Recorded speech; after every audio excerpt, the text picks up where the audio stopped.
Moja kati ya wasanii ambao tunapaswa kujivunia sana Tanzania kuwa nao ni Rayvanny. Rayvanny ni moja kati ya wasanii ambao wana record kubwa sana hapa Tanzania kwenye muziki wa Bongo Flava kwa ujumla. Inawezekana asiwe anafanywa hype sana kutokana na jinsi ambavyo yeye mwenyewe lifestyle yake jinsi ilivyo.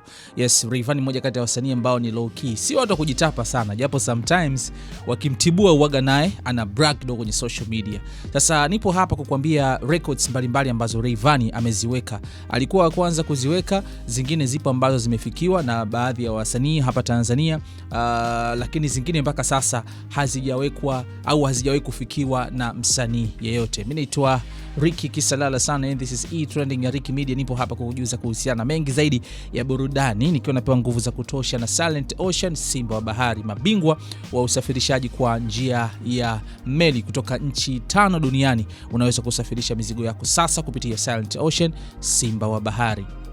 Sasa rekodi ya kwanza kabisa ya Rayvanny ambayo ameiweka kwenye muziki ni msanii pekee kutoka Tanzania mwenye tuzo ya BET. Ukitaja wasanii kutoka East Africa wenye tuzo za BET, basi Rayvanny na Eddy Kenzo ndio wasanii pekee ambao wameshawahi kuchukua tuzo ya BET. Rayvanny mwaka 2017 alichukua tuzo ya BET akiwa kama viewer choice, wanaita kwa lugha yao wenyewe wanaita International Viewers Choice.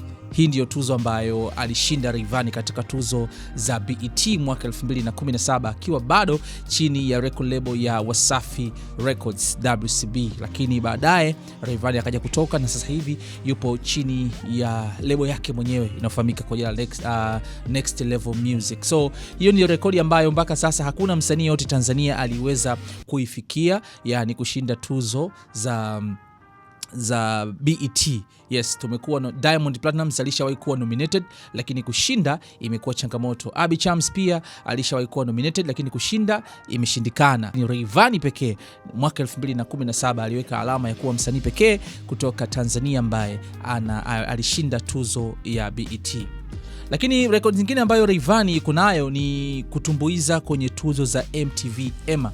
Yes, Rayvanny kwa upande wa Rayvanny alikuwa ni msanii wa kwanza of course kutoka kwa nchi za kusini mwa jangwa la Sahara kutumbuiza kwenye tuzo hizi za MTV EMA. Ni tuzo kubwa sana za muziki ulimwenguni. Ukitaja tuzo kubwa za muziki ulimwenguni, basi hizi hautoacha kuzitaja. Mwaka 2021 Rayvanny akiwa na Maluma waliweza kutumbuiza ngoma yao ya Mama Tetema, na kufanya kuwa msanii wa kwanza kutumbuiza kwenye tamasha hii au kwenye tuzo hizo kubwa za muziki duniani. Hakuna msanii ambaye hauishi kutumbuiza kwenye tuzo hizi, wala tusijiongopee wala tukapepesa macho, lakini kwa hiki ambacho Rayvanny alikiweka watu walichukulia kama vile haiwezekani. Lakini ngoma ya Tetema imekuwa ni ngoma yenye remix nyingi sana, lakini remix zote zimekuwa zina maana kubwa sana. Remix hii na Maluma ilimsababisha Rayvanny aweze kwenda kutumbuiza kwenye tuzo za MTV EMA, lakini pia remix hii ilimfanikisha Rayvanny kuweka rekodi nyingine ambayo inafuata hapa kukwambia. Lakini pia remix ya Mama ya Tetema ambayo alifanya na Nora Fatehi, sasa hivi ninavyokuambia Rayvanny amekuwa confirmed kuwa katika kutumbuiza kwenye tamasha la FIFA kuelekea mashindano ya World Cup ambayo yanafanyika huko Marekani. Sasa rekodi nyingine ambayo Rayvanny aliiweka ni pamoja na kuwa msanii wa kwanza kuchukua tuzo ya sema ni mauzo ya dhahabu, unaita gold certificate nchini Marekani na Colombia. Hii ni kutokana na kolabo yake ambayo alifanya na Maluma kupitia ngoma ya Mama Tetema. So Rayvanny alikuwa ni msanii wa kwanza kuchukua hiyo tuzo. Unajua wenzetu kama wimbo ukivuka records fulani au ukifikisha records fulani, basi unapewa certificate. So yeye kutoka Tanzania ndiye msanii pekee ambaye anamiliki hii unaita gold certificate ya nchini Marekani pamoja na Colombia. So hiyo ni rekodi mojawapo ya Rayvanny. Lakini pia rekodi mpya ambayo Rayvanny kaiweka leo ni kuwa msanii wa kwanza kutoka Tanzania kutumbuiza kwenye mashindano ya World Cup. Sasa Rayvanny hata kuwepo katika yale useme kwa pale uwanjani, lakini yeye atatumbuiza kwenye tamasha ambalo limeandaliwa na FIFA, linaitwa FIFA Countdown. Hii ni event ambayo inafanyika siku ya tarehe 10 kuelekea ufunguzi wa kombe la dunia. Unajua kuna vitu vingi huwa vinafanyika kabla ya kuelekea kombe la dunia. Sasa Rayvanny na nchini Mexico ametajwa kwamba atakuwa ni msanii ambaye atatumbuiza kwenye countdown ya FIFA. Yes, tarehe 11 ndio mashindano haya ya kombe la dunia yanaanza na Rayvanny bana amepata hili zari la kuwa moja kati ya wasanii ambao watatumbuiza kwenye FIFA Countdown. So tarehe 11 mashindano yanaanza, yeye tarehe 10 anatumbuiza kwenye Countdown. Yani kwamba tunahesabu sasa, tumebakisha masaa kadhaa kuelekea kwenye kombe la dunia. So Rayvanny atakiwasha huko Mexico. You can see jinsi gani ambavyo Rayvanny amekuwa valued au anaupa muziki wa Bongo Flava thamani kubwa sana, ambayo kimsingi records hizi zinapaswa pia kuwekwa. Ukitaja kwenye hizo namba zenu ambazo mnaziweka za Big Nani, basi Rayvanny jina lake usilisahau, kwa sababu records zake ni kubwa sana kwenye muziki huu wa Bongo Flava au muziki wa Afrika Mashariki kwa ujumla. Lakini pia rekodi nyingine nataka nikwambia, Rayvanny ndiye msanii wa kwanza Tanzania kufikisha monthly listeners milioni 4 kwenye mtandao wa Spotify. Yes, kupitia kolabo yake na Maluma, Mama Tetema aliwezesha kufanya hivyo kwa sababu unajua Spotify ni moja kati ya mitandao ambayo ni migumu sana kupata streams kwa upande wa Tanzania. Yani bado wa Tanzania kutumia Spotify muamko bado uko chini sana. Lakini ni moja kati ya platforms ambazo ziko very potential, ambazo zinamnufaisha msanii moja kwa moja. Na Rayvanny akaweka records hiyo kwamba yeye ndio ambaye alifikisha listeners milioni 4. Mpaka sasa hakuna msanii ambaye amefikisha wasikilizaji milioni 4 ndani ya mwezi mmoja kupitia ngoma yake ya Mama Tetema. Unaweza kaona collabo za Rayvanny jinsi ambavyo anazifanya zimekuwa ni za kimkakati sana.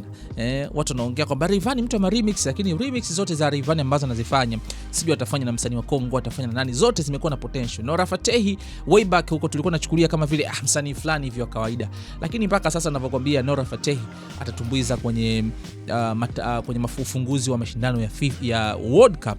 Rayvanny amepata nafasi ya kutumbuiza kwenye FIFA Countdown. Yote haya ni matamasha ambayo yameandaliwa na FIFA. Unaweza kaona value ya kucollaborate na msanii inaweza kukuinua msanii kama ukitumia opportunity hiyo vizuri. Lakini pia rekodi zingine ambazo nataka nikupe ni kwamba Rayvanny ndiye msanii wa kwanza Tanzania kuingia kwenye tuzo kwenye charts za Billboard mwaka 2022.